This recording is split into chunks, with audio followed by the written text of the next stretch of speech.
ETV ప్రేక్షకులకు నమస్కారం. Triple-X detergent soap శుభమస్తులో ఈ వారం గ్రహఫలం కార్యక్రమానికి స్వాగతం. ముందుగా ఆగస్టు 25వ తేదీ నుండి ఆగస్టు 31వ తేదీ వరకు మేషాది ద్వాదశ రాశుల వారికి కలిగే శుభ అశుభ ఫలితాలని, అవసరమైన సందర్భాల్లో ప్రత్యామ్నాయ మార్గాల్ని తెలుసుకుంటారు. ఇక ఆంతర్యం శీర్షికలో ద్వాదశ ముఖ రుద్రాక్ష ధారణ వల్ల కలిగే ప్రయోజనాన్ని, ఆధ్యాత్మిక రహస్యం శీర్షికలో శ్రీకృష్ణాష్టమి వెనుక ఉండే విశేషాన్ని తెలుసుకుంటారు. ముందుగా నేటి పంచాంగం. స్వస్తి శ్రీ విజయనామ సంవత్సరం, దక్షిణాయనం, వర్ష ఋతువు, శ్రావణ మాసం, కృష్ణపక్షం. ఇక ఈ వారంలో ముఖ్యమైన రోజుల్ని పరిశీలించి చూస్తే 27వ తేదీ మంగళ గౌరీ వ్రతం, 28 శ్రీకృష్ణాష్టమి. ఇక క్రమంగా మేషాది ద్వాదశ రాశుల వారి ఫలితాలని పరిశీలిద్దాం. ముందుగా మేషరాశి. ఈ వారం మేషరాశి వారి ఫలితాలను పరిశీలించి చూస్తే అనవసరంగా విరోధాలు మన మీద వచ్చేటటువంటి అవకాశం కనిపిస్తాయి. అశ్విని నక్షత్ర జాతకులకి తెలియకుండా అనేకమైనటువంటి నిందలు కానీ లేదా ఒకే నింద విస్తృతంగా వ్యాపించే అవకాశం కానీ ఉంది. కాబట్టి నింద వస్తుందనే అభిప్రాయంతో ధైర్యంగా ఎదుర్కోవడానికి సిద్ధంగా ఉండండి. ధర్మ పద్ధతిగా ఉన్నట్లయితే నింద దానంతట అదే తొలగిపోయే అవకాశం బాగా కనిపిస్తుంది. విరోధం కూడా శాశ్వతంగా ఉండదు. భరణీ నక్షత్ర జాతకులకి న్యాయపరమైనటువంటి చిక్కులు ఈ వారం వచ్చే అవకాశం ఉంది. అందుకోసమని న్యాయస్థానానికి సంబంధించిన తీర్పు వ్యతిరేక దిశగానే వస్తుందని ముందుగానే సిద్ధపడ్డట్టయితే ఏ విధమైనటువంటి భయం, సంభ్రమం, ఆశ్చర్యం కలగదు. ఇక కృత్తికా నక్షత్ర జాతకులకి ఆశ్చర్యకరంగా వేదాంత ధోరణి ప్రారంభమయ్యే వారం ఇది. ఈ జీవితాన్ని సుఖంగా ఈ విధమైనటువంటి పద్ధతిగా నడిపాం, సారునింతకు ఈ విధమైనటువంటి ఆస్తిని సంపాదించాం, లేదా చదువుని సంపాదించాం, లేదా అనేటటువంటి వేదాంత ధోరణి కొత్తగా ప్రవేశించే అవకాశం కనిపిస్తోంది. ఈ రాశివారు ఈ వారం ఆదిత్య హృదయ స్తోత్రాన్ని పఠించడం ఉత్తమం. సమీపంలో ఉండేటటువంటి అమ్మవారి దేవాలయానికి కలువ పువ్వులని ఇయ్యండి. ముఖ్యంగా ఈ రాశివారు ఈ వారం తాము చేస్తున్నటువంటి వృత్తి, ఉద్యోగ, వ్యాపార స్థానాల్లో ఉండవలసిన చివరి నిమిషం వరకు ఖచ్చితంగా ఉండవలసిందే. ఇక ఈ వారం వృషభ రాశి వారి ఫలితాన్ని పరిశీలించి చూస్తే కృత్తికా నక్షత్ర జాతకులకి క్రొత్తమైనటువంటి సౌకర్యాలు ఉద్యోగంలో కలిగే అవకాశం బాగా కనిపిస్తోంది. మంచి సౌకర్యాలు కలిగాయి కదా అనే అభిప్రాయంతో గర్వాన్ని ఏమాత్రమూ పొందకుండా పూర్వం ఉన్నటువంటి పద్ధతిలోనే మీరు ఉద్యోగాన్ని చేసుకున్న పరిస్థితిలో పక్షంలో యథార్థమైనటువంటి కీర్తి ప్రతిష్టలని పొందగలుగుతారు. రోహిణీ నక్షత్ర జాతకులకి మానసికమైనటువంటి చిన్న అశాంతికరమైన వార్త వినేటటువంటి అవకాశం కనిపించవచ్చు. అంత మాత్రం చేత పూర్తిగా దుఃఖించాల్సిన అవసరం ఏమాత్రం లేదు. మృగశిర నక్షత్ర జాతకులకి శుభకార్యానికి సంబంధించిన ఊహలు తడుతాయి, అవి అనుకూలిస్తాయి కూడా. చక్కనైనటువంటి వాతావరణంతో కుటుంబం ఇంటిల్లపాది ఉండే అవకాశం కనిపిస్తోంది ఈ వారం ఈ రాశివారు రాజరాజేశ్వరి స్తోత్రాన్ని పఠించడం మంచిది. కృష్ణాష్టమి వస్తున్నటువంటి సందర్భంగా అటుకులని ఆలయంలో సమర్పించడం, అక్కడ వచ్చినటువంటి భక్తులందరికీ కూడా పంచే విధానాన్ని ఏర్పాటు చేసుకోవడం ఉత్తమం. ముఖ్యంగా ఈ రాశివారు ఈ వారం తాము చేస్తున్నటువంటి నిత్య పూజని ఏమాత్రం వాయిదా వేయకుండా క్రమంగా రోజు పూజ చేస్తూ ఉండడం ఎంతైనా అవసరం మానసిక ప్రశాంతతకి. ఈ వారం మిథున రాశి వారి ఫలితాలను పరిశీలించి చూస్తే మృగశిర నక్షత్ర జాతకులకి అనుకున్నటువంటి పనులన్నీ కూడా సక్రమంగా అయ్యే అవకాశం బాగా కనిపిస్తోంది. అయితే ఆరోగ్యం పట్ల మాత్రం కొద్ది శ్రద్ధతో ఉండవలసిందే. ఆర్ద్ర నక్షత్ర జాతకులకి ఖచ్చితంగా స్థాన చలన అవకాశం కనిపిస్తోంది. ఆ స్థాన చలనం లేదా ఉద్యోగపు మార్పు లేదా వృత్తి మార్పు వారి జీవితానికి కొత్తదైనటువంటి దిశని, సత్ ప్రయోజనాన్ని చేకూరుస్తుంది. కాబట్టి ఏ విధంగానూ సంశయించకుండా స్థాన చలనాన్ని చేయవచ్చు. పునర్వసు నక్షత్ర జాతకులకి కుటుంబం సుఖశాంతులతో గడిచే అవకాశం ఉంటుంది. అయితే తాము చేయవలసినటువంటి ప్రయాణాలు ఎక్కువగా ఉండేటటువంటి పరిస్థితి కలిగినప్పుడు నిర్ద్వంద్వంగా నేను ప్రయాణాన్ని చేయలేను అని మానుకోవడం ఉత్తమం తప్ప శారీరక శ్రమకి ఎలాగైనా తట్టుకుంటూ ప్రయాణం చేయడం ఏమాత్రమూ సరికాదు. ఈ వారం ఈ రాశివారు లక్ష్మీ అష్టోత్తర శతనామాన్ని పఠించుకోవడం అవసరం. ఇక కృష్ణ అష్టమి వస్తోంది కాబట్టి కృష్ణుడికి ఇష్టమైనటువంటి వెన్నని ఆలయానికి సమర్పించి నివేదితమైనటువంటి ఆ వెన్నని భక్తులకి పంపిణీ జరిగేలా చూసుకోవడం మంచిది. ముఖ్యంగా ఈ రాశివారు ఈ వారం కృష్ణునికి ఇష్టమైనటువంటి స్తోత్రాలని ఆలయంలో కూర్చుని పఠిస్తూ గడిపినట్లయితే భక్తులందరూ విని వాళ్ళు కూడా ఆ విధమైన మార్గంలో ప్రయాణిస్తారు.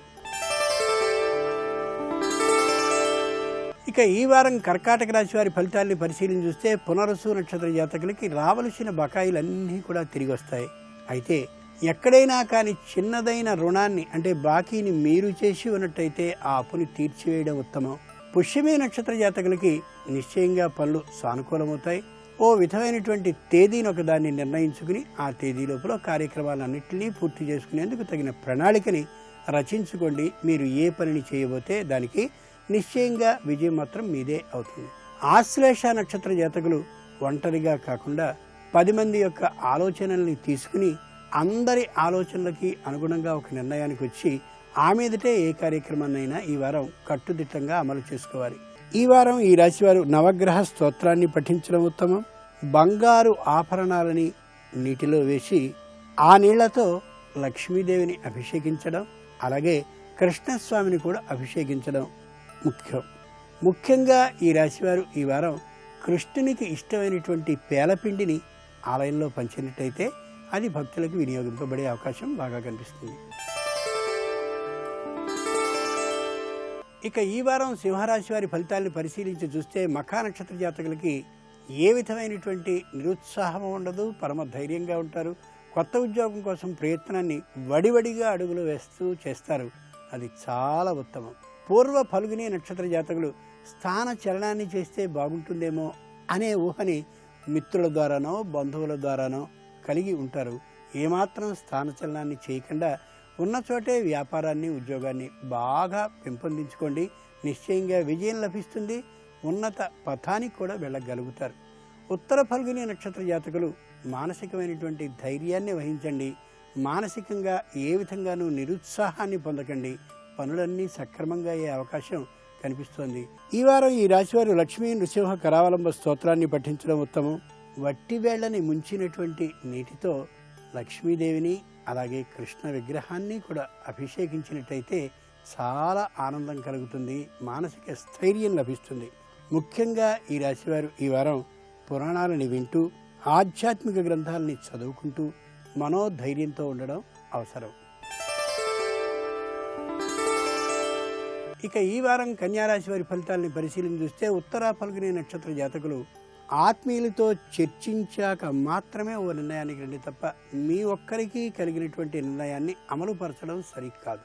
హస్త నక్షత్ర జాతకులు ఈ వారం ముఖ్యంగా ఏ విధమైన పట్టింపులకి పోకుండా రాజీ మార్గాన్ని అనుసరిస్తూ ఆ వచ్చినటువంటి చిక్కు నుంచి బయటపడడం ఎంతైనా అవసరం. లేని పక్షంలో ఉద్యోగంలో లేదా వృత్తి వ్యాపారాల్లో కొత్తదైనటువంటి చిక్కులో పడే అవకాశం కనిపిస్తోంది. చిత్తా నక్షత్ర జాతకులకి ఈ వారం చాలా అనుకూలంగా ఉంటుంది. వృద్ధులైనటువంటి వారి యొక్క సేవ చేసుకునేటటువంటి భాగ్యం కలుగుతుంది. మంచి ధన ఆదాయం కూడా ఏర్పడే అవకాశం ఉంది. విద్యార్థులకి విజయం కూడా కలుగుతుంది. ఈ వారం సుబ్రహ్మణ్య స్తోత్రాన్ని పఠిస్తూ ఈ రాశివారు గడపడం మంచిది. స్వచ్ఛమైన గోక్షీరం అంటే ఆవు పాలతో లక్ష్మీదేవిని అలాగే మంగళ గౌరీదేవిని అదే తీరుగా కృష్ణస్వామిని పూర్తిగా అభిషేకించినట్టయితే సత్ఫలితాలు లభించే అవకాశం ఉంది. ముఖ్యంగా ఈ రాశివారు ఈ వారం వృద్ధాశ్రమాలకు వెళ్ళి వారికి ఏమేమి అవసరాలు ఉన్నాయో గ్రహించి యథాశక్తి ఆ అవసరాలను తీర్చడం ఎంతైనా మంచిది. ఇక ఈ వారం తులారాశి వారి ఫలితాలని పరిశీలించి చూస్తే చిత్తా నక్షత్ర జాతకులకి మానసికమైనటువంటి ధైర్యం చాలా ఎక్కువగా కనిపిస్తుంది. ధన ఆదాయం కూడా బాగుంటుంది. విరోధులందరూ కూడా క్రమంగా ఆ విరోధానికి సంబంధించిన కారణాలు ఇతడు కాదు అనే యథార్థం అంటే మీరు కాదనే యథార్థాన్ని తెలుసుకుని విరోధులు మీకు అనుకూలంగా మారే అవకాశం బాగా కనిపిస్తుంది. స్వాతి నక్షత్ర జాతకులకి గృహానికి సంబంధించిన ఆలోచనలు వస్తాయి, కానీ గృహ నిర్మాణం కానీ గృహాన్ని కొనడం కానీ ఈ వారంలో జరగకపోవచ్చు. విశాఖ నక్షత్ర జాతకులకి విదేశాల్లో ఉన్నవాళ్ళైతే స్వదేశానికి రావాలని, స్వదేశంలో ఉన్నవాళ్ళైతే విదేశాలకు వెళ్లేందుకు తగిన ప్రయత్నాలని చేయాలని కానీ ఆలోచన కలుగుతుంది. ఈ వారం ఈ రాశివారు సరస్వతి స్తోత్రాన్ని పఠించడం మంచిది. ముఖ్యంగా ఈ రాశివారు గోమయం అంటే ఆవు పేడ, గోమూత్రం అంటే ఆవు పంచితం వీటిని తక్కువ పరిమాణంలో ఎక్కువ నీటిలో కలిపి మొత్తం దర్భలతో చిలికి ఇంటినంతటినీ శుద్ధి చేసుకున్నట్లయితే గృహంలో ఉన్న దోషాలు సంపూర్ణంగా తొలగిపోతాయనే యథార్థాన్ని గ్రహించండి. ఈ వారం ఈ రాశివారు ముఖ్యంగా వర్జయేత్ శాకం ఆకుకూరల్ని మానేసి కాయగూరలు తింటూ ఉండడం చాలా మంచిది. ఇక ఈ వారం వృశ్చిక రాశి వారి ఫలితాలను పరిశీలించి చూసినట్లయితే విశాఖ నక్షత్ర జాతకులు గతంలోనికి వెళ్ళి పడినటువంటి బాధల్ని తలుచుకోకుండా వర్తమానంలో ఉండి భవిష్యత్తుని దృష్టిలో పెట్టుకుని ఊహల్ని కానీ చేసినట్లయితే అవి చాలా ఆనందదాయకంగా మీకుంటాయి.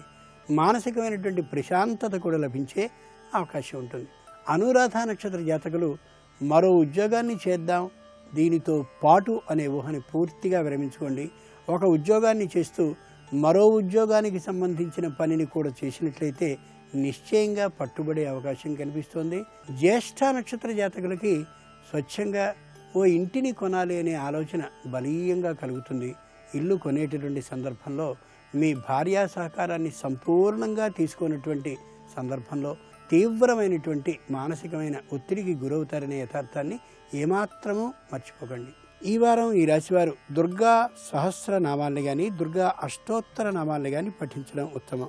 5 పండ్లకి సంబంధించిన రసాలని అంటే ఫలరసాలని ఆ ద్రవ్యంతో కృష్ణస్వామిని, మంగళగౌరిని, శ్రావణ లక్ష్మిని పూర్తిగా అభిషేకించినట్టయితే సత్ఫలితాలు కలిగే అవకాశం ఉంది. ముఖ్యంగా ఈ రాశివారు ఈ వారం ఎంత కోపాన్ని వహించినట్లయితే అంతగా ఆ కోపం శారీరక వ్యాధిగా పరిణమిస్తుందనే యథార్థాన్ని మర్చిపోకండి. ఇక ఈ వారం ధనురాశి వారి ఫలితాలని పరిశీలించి చూస్తే మూలా నక్షత్ర జాతకులు 1-2 మార్లు ఆలోచించి మాత్రమే ఏ పనినైనా చేయండి. అవకాశం ఉన్నట్లయితే కొత్తవైన పనులని మరొక వారానికి వాయిదా వేసుకోండి తప్ప ఈ వారంలో కొత్త పనుల్ని ప్రారంభించడం అంత ఉత్తమం కాదు అని అనిపిస్తోంది. పూర్వాషాఢ నక్షత్ర జాతకులకి ఈ వారం అంతా అనుకూలంగా ఉండకపోవచ్చు. విజయ అవకాశాలు లేకపోవచ్చు. పరాజయానికి సంబంధించిన వార్తల్ని వినొచ్చు. ఉత్తరాషాఢ నక్షత్ర జాతకులకి ఈ వారం చాలా అనుకూలంగా ఉంటుంది. ఉద్యోగులైనట్లయితే పదవిలో ఉన్నతి ప్రాప్తించే అవకాశం కనిపిస్తోంది. కొత్తదైనటువంటి వాహన సౌకర్యం కూడా కలిగే అవకాశం కనిపిస్తోంది. ఈ వారం ఈ రాశివారు అన్నపూర్ణ స్తోత్రాన్ని పఠిస్తూ ఉండడం మంచిది. అమ్మవారికి అలాగే కృష్ణుడికి ఇష్టమైనటువంటి దానిమ్మ గింజలతో కానీ అర్చన చేసినట్లయితే సంపూర్ణ అనుగ్రహం లభించే అవకాశం కనిపిస్తుంది. ముఖ్యంగా ఈ రాశివారు ఈ వారం మంచి మాటల్ని వింటూ మంచి మాటల్ని చెప్తూ ప్రశాంతమైన వాతావరణంలో ఈ వారం అంతా గడపడం ఉత్తమం. ఇక ఈ వారం మకర రాశి వారి ఫలితాలని పరిశీలించి చూస్తే ఉత్తరాషాఢ నక్షత్ర జాతకులకి వ్యాపారం చాలా చక్కగా ఉంటుంది. ఆర్థికంగా బాగా లాభంగా ఉంటుంది. రావలసిన రుణాలన్నీ చేతికి స్వచ్ఛంగా అందే అవకాశం ఉంటుంది. చాలా అనుకూలంగా ఈ వారం ఉంటుందనే చెప్పాలి. శ్రవణ నక్షత్ర జాతకులకి కోపం అనేటటువంటిది ఏమాత్రం సరికాదు ఈ వారం అనే యథార్థాన్ని గ్రహించాలి. ఎంత ఓర్పుతో ఉండగలిగినట్లయితే హార్దికంగా కూడా విజయాన్ని సాధించగలుగుతారనే యథార్థాన్ని గ్రహించండి. ధనిష్ఠ నక్షత్ర జాతకులకి ఈ వారం అంత అనుకూలంగా ఉండకపోవచ్చు. వాళ్ళు అనుకున్నటువంటి పనులు వెనకబడుతూ ఉండొచ్చు. అనుకున్నటువంటి శుభకార్యం తాత్కాలికంగా వాయిదా పడడం కానీ లేదా రద్దు కావడం కానీ జరగచ్చు. ఇక ఈ వారం ఈ రాశివారు లలిత సహస్రనామ స్తోత్రాన్ని పఠించడం ఉత్తమం. పెద్దలను అడిగి కాటుకని పట్టే పద్ధతిని తెలుసుకుని 10 మందికి ఆ కాటుకని పట్టి పంచడం ఎంతైనా అవసరం. ఇక ముఖ్యంగా ఈ రాశివారు ఈ వారం దేవాలయాల్లో వీలైనంత వరకు ఉచితంగా శ్రమ దానాన్ని చేసి పరమేశ్వరుని అనుగ్రహం పొందడం ఉత్తమం. ఇక ఈ వారం కుంభరాశి వారి ఫలితాలను పరిశీలించి చూస్తే ధనిష్ఠ నక్షత్ర జాతకులు భార్య అయితే భర్త, భర్త అయితే భార్య ఒకరికి తెలియకుండా ఒకరు వ్యయం చేసినటువంటి కారణంగా ముఖ్యమైనటువంటి పనికి సంబంధించిన సొమ్ము చేతికి అందక ఇబ్బంది పడేటటువంటి పరిస్థితి కలుగుతుంది. కాబట్టి భార్యాభర్తలు ఒకరినొకరు సంప్రదించుకుని మాత్రమే వ్యయం చేసుకోవడం ఈ వారం ఎంతైనా అవసరం. శతభిష నక్షత్ర జాతకులకి ప్రయాణాలని వాయిదా వేసుకోవడం కొంతవరకు అవసరం అని అనిపిస్తోంది. ప్రయాణాల్లో వస్తు వాహనాల విషయంలో కొద్ది జాగ్రత్తగా ఉండాల్సిన అవసరం కనిపిస్తోంది. పూర్వాభాద్ర నక్షత్ర జాతకులు గృహానికి సంబంధించిన ప్రయత్నాన్ని కానీ చేసినట్లయితే తప్పక విజయవంతులు కాగలుగుతారు. అనుభవజ్ఞులైనటువంటి సూచనలు ఇచ్చే సలహాదారులతో కలిసి ప్రయత్నం చేస్తే నిశ్చయంగా ఈ వారంలో గృహం సమకూరే అవకాశం బాగా కనిపిస్తోంది. ముఖ్యంగా ఈ రాశివారు ఈ వారం ఆంజనేయ స్తోత్రాన్ని పఠిస్తూ ఉండడం మంచిది. సుగంధ ద్రవ్య జలంతో లక్ష్మీదేవిని, మంగళగౌరిని, కృష్ణుణ్ణి అభిషేకించి ఆ తీర్థాన్ని కానీ స్వీకరించినట్లయితే మంచి ఫలితాలని పొందే అవకాశం ఉంది. ముఖ్యంగా ఈ రాశివారు ఈ వారం పొగడ్తలకి లొంగకుండా ఎంత ఖర్చు చేయాలో అంత ఖర్చు చేసిన పక్షంలో సత్ఫలితాలని పొందగలుగుతారు. ఇక ఈ వారం మీనరాశి వారి ఫలితాన్ని పరిశీలించి చూస్తే పూర్వభద్ర నక్షత్ర జాతకులకి అనవసరమైనటువంటి నింద ఒకటి మీద పడే అవకాశం బాగా కనిపిస్తోంది. నింద పడింది కదా అనే అభిప్రాయంతో అకస్మాత్తుగా విజృంభించకుండా నిదానంగా విషయాన్ని వివరించినట్లయితే నింద తొలగిపోయే అవకాశం కూడా బాగా కనిపిస్తోంది. ఉత్తరాభాద్ర నక్షత్ర జాతకులకి ఈ వారం అనుకూలంగా ఉన్నప్పటికీ కూడా మానసికమైన ఒత్తిడి కొద్దిగా కలిగే ప్రమాదం కనిపిస్తోంది. రేవతి నక్షత్ర జాతకులకి మానసికమైన అశాంతి పూర్తిగా తొలగుతుంది. తాము అనుకున్నటువంటి పనిని సాధించుకోగలుగుతారు. ఈ వారం ఈ రాశివారు గణేశ స్తోత్రాన్ని పఠిస్తూ ఉండడం ఎంతైనా అవసరం. నవధాన్యాల్ని నీటిలో పోసి ఆ నవధాన్య జలంతో శ్రావణలక్ష్మిని అలాగే కృష్ణుణ్ణి మంగళ గౌరిని అభిషేకించి ఆ జలాన్ని శిరస్సును ధరించడం ఎంతైనా మంచిది. ఇక ముఖ్యంగా ఈ రాశివారు ఈ వారం ప్రయాణాలని వాయిదా వేసుకున్నట్టయితే దానివల్ల కుటుంబంలో ఉండేటటువంటి కొన్ని అపరిష్కృత సమస్యలని పరిష్కరించుకోగలుగుతారు.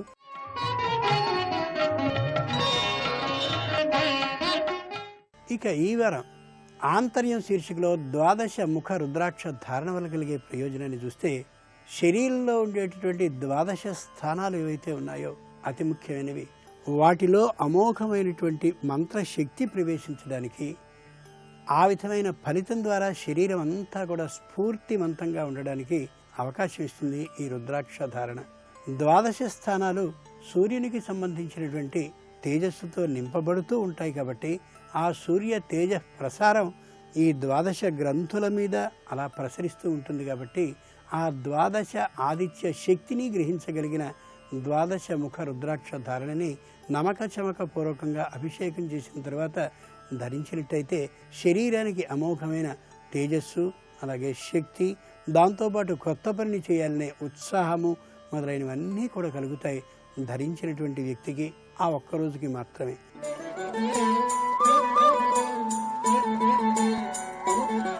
ఇక ఆధ్యాత్మిక రహస్యం శీర్షికొస్తే కృష్ణుడు రోహిణీ నక్షత్రంలో అష్టమి తిథిలో వర్ష ఋతువులో శ్రావణ మాసంలో అర్ధరాత్ర భాగంలో కారాగారంలో జన్మించాడు. అర్ధరాత్రం అనేది అటుకి ఇటుకి మధ్య ఉండేటటువంటి ప్రదేశం.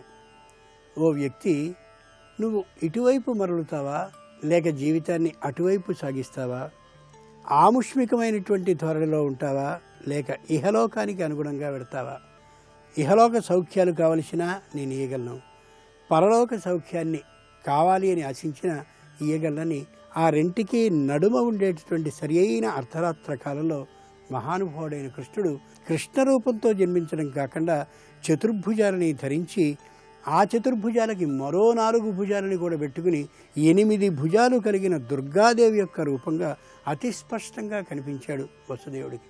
తండ్రి అయిన వసుదేవుడు వెంటనే ఆయన పాదాలని అలా స్పృశించి నమస్కరించి, వసుదేవుడు కాడు, ఇదే కాడులు పట్టినవాడు, ఓ మహానుభావుడైన శ్రీ మహావిష్ణువు ఈ పట్టుకున్నటువంటి వాడు పాదాలని వసుదేవుడు కాడు, సాక్షాత్తు నీ భక్తునిగా పట్టుకుంటున్నాను తప్ప తండ్రి అయిన వసుదేవునిగా కాదు అన్నాడు. కృష్ణుడు ఉన్న గొప్ప గుణం ఏమిటంటే స్వపక్షీయుల్ని కూడా ఉపేక్షించకుండా యాదవవంశం మొత్తాన్ని కూడా ముసలం కారణంగా పూర్తిగా వధింపచేశాడు. ఇవి ఈనాటి శుభస్తు కార్యక్రమంలో ఈ వారం గ్రహఫలం విశేషాలు. తిరిగి రేపటి శుభస్తు కార్యక్రమంలో రాశి ఫలాలతో పాటు వాస్తు విశేషాలని కూడా తెలుసుకుంటారు. ఇక పైవారం శుభస్తు కార్యక్రమంలో త్రయోదశ ముఖ రుద్రాక్ష ధారణ వల్ల కలిగే ప్రయోజనం, దాంతోపాటు భాద్రపద మాసం యొక్క విశేషం ఏమిటి, దాని గొప్పదనం ఏమిటి, ఆ విశేషాలను కూడా తెలుసుకుంటారు. అంతవరకు సెలవు. నమస్కారం.